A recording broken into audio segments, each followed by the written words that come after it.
Siapa namamu? Joyo. Joyo. Iya. Kamu jin atau setan? Setan. Kenapa kamu nggak Sama dibelenggu? manusia. Manusia apa? Jelmaan. Siluman. Iya. Berarti kamu jin. Jin. Kenapa kamu nggak dibelenggu di bulan Ramadan? Aku mau matiin dia. Terus? Istri aku direbut. Terus? Aku nggak suka. Terus? Aku masih sayang sama dia. Terus? Assalamualaikum warahmatullahi wabarakatuh. Sahabat-sahabat yang dimuliakan Allah, semoga kiranya yang menonton video ini sehat-sehat selalu dan dimurahkan rezekinya dan diberikan kesehatan selalu. Amin ya rabbal alamin. Saya akan memberitahu bahwasanya apa manfaat air ruqyah.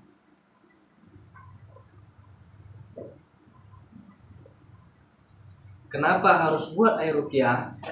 Yang pertama, manusia tercipta dari tanah.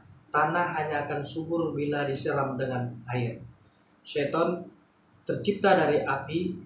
Api bila disiram dengan air maka akan padam. Yang pertama, apa manfaat air ruqyah? Yang pertama, manfaat air ruqyah ialah untuk suami. Dulu ketika kita kenal pertama, suami kita bagus. Tiba-tiba setelah udah nikah berubah drastis. Yang dulunya baik, sayang, cinta, perhatian, peduli, sekarang kasar, mau mukul istri, masalah gaji nggak pernah jujur. Yang ketiga, doyan maksiat, malas ibadah. Padahal dulunya bagus. Jadi buat air ruqyah. Ketika dikasih air ruqyah, dia bagus, berarti itu gangguan jin. Tapi ketika dikasih air ruqyah tidak berubah juga, berarti karakter buruknya. Dia punya karakter yang harus dia sendiri yang dapat merubahnya. Yang kedua, manfaat air ruqyah untuk istri. Istri kita ketika menikah dulu baik, penyayang, perhatian, suaranya lemah lembut, dan peduli terhadap sekitar, apalagi terhadap pasangannya. Ketika sudah menikah berubah drastis, mau mukul anak, mau kasar sama suami, ngelawan, ketika dinasihati bayar, dan malas aktivitas di rumah, suka ceritain orang di luar, udah gitu sering belanja-belanja. Itu yang kedua manfaat air ruqyah. Yang ketiga untuk anak bayi. Anak bayi kita ini ialah sering terkena gangguan jin. Ketika disusui tetap juga nangis. Anak kita dulu sehat, tiba-tiba berubah drastis, sering nangis, sering nanti ngigau-ngigau, sering macam ketakutan, nangis, matanya seperti tertutup. Jadi untuk buat itu yang ketiga untuk manfaat air ruqyah. Ketika disusui tetap juga nangis, dipijit tetap juga nangis, diganti baju tetap juga nangis. Ketika dibaca Al-Fatihah dikasih air ruqyah diam. Itu sudah pasti gangguan jin. Ada di alam sekitarnya dilihat jin ataupun syaitan. Jadi dia merasa risih, jadi efek sampingnya ialah menangis. Dan untuk manfaat ruqyah ini yang ketiga, dia bisa juga untuk anak kita biar supaya lembut hatinya, biar jangan tukang melawan sama orang tua, nggak tahu antara benar dan salah. Jadi seperti itu yang ketiga. Yang keempat, manfaatnya ialah untuk penyakit medis ataupun non medis. Jadi saya pernah punya pasien di perdagangan. Di perdagangan tersebut dia gangguan jin atau gangguan syaitan sudah berpuluh-puluh tahun sakit. Jadi berobat ke dukun, berobat kemana-mana, ke dokter ternama, ke rumah sakit ternama, tidak ada juga kunjung sembuh. Sampai habis dia beratusan juta, bahkan sampai pada akhirnya sampai pada titik nol. Ketika saya ruqyah, beliau reaksi. Apa yang terjadi sering sama dia? Yang pertama, kalau minum airnya 1 galon 1 hari. Dan dikasih Milo 1 kotak enggak juga sembuh. Dikasih buah naga, dibelikan buah naga 1 kotak enggak juga sembuh. Ketika di ruqyah reaksi. Ketika saya ruqyah, beliau reaksi muntah. Dan yang kedua saya ruqyah, bentar Ustaz, saya mau kencing. Jadi keluar dari buang air kecilnya. Ketika lagi lanjut saya ruqyah itu hari, dia kentut. Jadi udah keluar dari mulut, keluar dari BAB, keluar dari BAK-nya. Jadi ketika saya ruqyah lanjut itu saya tarik dari bawah kakinya tanpa menyentuhnya menggunakan sarung tangan. Saya la haula wala quwata illa billah, Allahu akbar.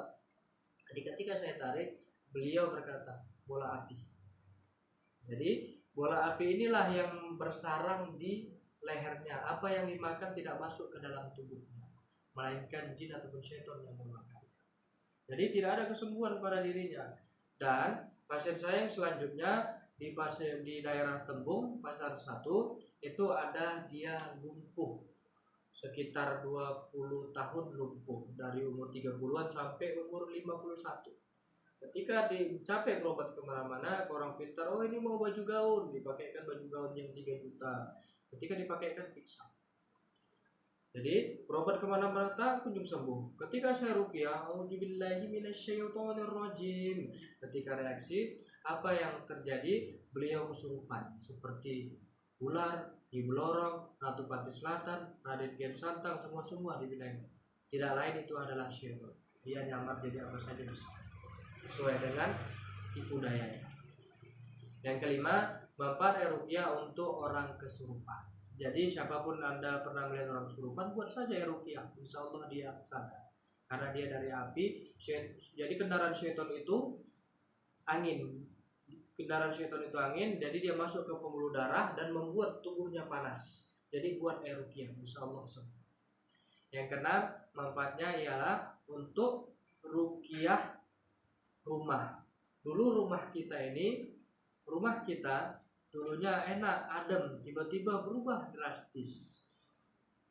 Rumah kita, gimana mengetahui ciri-ciri rumah gangguan jin? Yang pertama, di rumah tersebut sering yang namanya dengar-dengar suara-suara aneh. Dan yang kedua, rumah itu panas, masalah kecil jadi besar. Yang ketiga, ada saja musibah.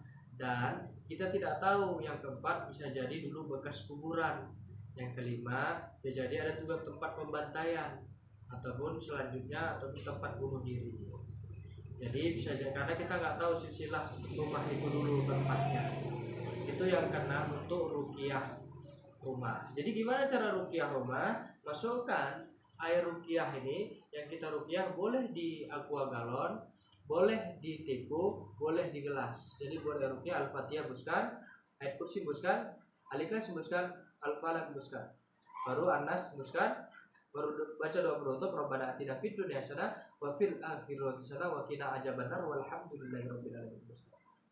Jadi air ruqyah tersebut masukkan ke botol spray, ke botol semprotkan Allahu la ilaha illa, semprotkan, baca ayat kursi. Kalau ada reaksi seperti bau bunga, bau kembang turupa, bau bangke, bau busuk, bau yang aneh, ataupun itu berarti ada indikasi di rumah itu ada jin yang bersemayam di dalam rumahnya. Dan ketika semprot nanti, padahal kita nggak ngidupin kipas angin, tiba-tiba kipas anginnya rusak dan seperti itu. Padahal kipasnya tak hidup. Gitu.